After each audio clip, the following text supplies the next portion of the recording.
สองขึ้นคอยกันนองสู่เดโจมหาอำหูจักสายมือพร้อมเจิงนางนั้น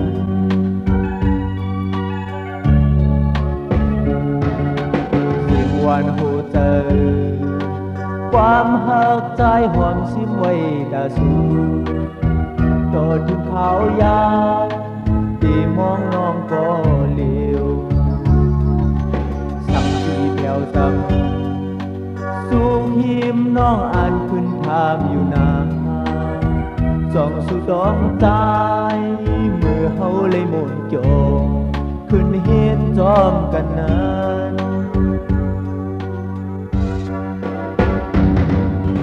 น้องเล่าเสียงยานไกลกันสิมาลืมตาเหี่ยวหือ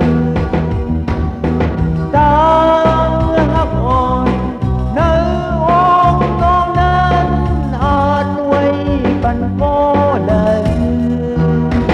มองวันไหนมองเจอมองขอใจเติมดีปันอ่อนปีในย้อนสู้ไว้เป็นยิ่งน้องแล้วบุยเกิดเป็นคนมาทำอันหักแท้เธอให้เต็มเป็น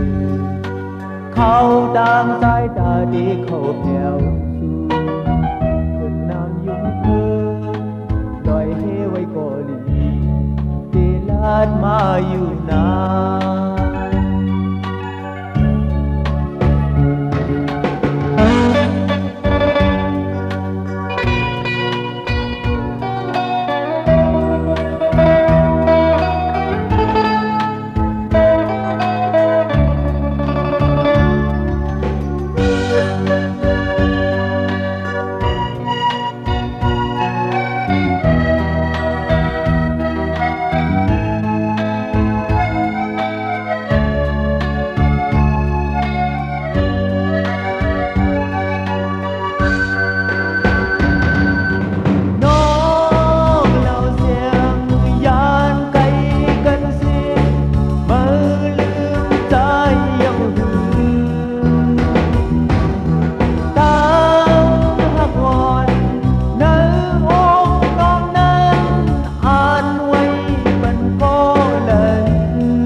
น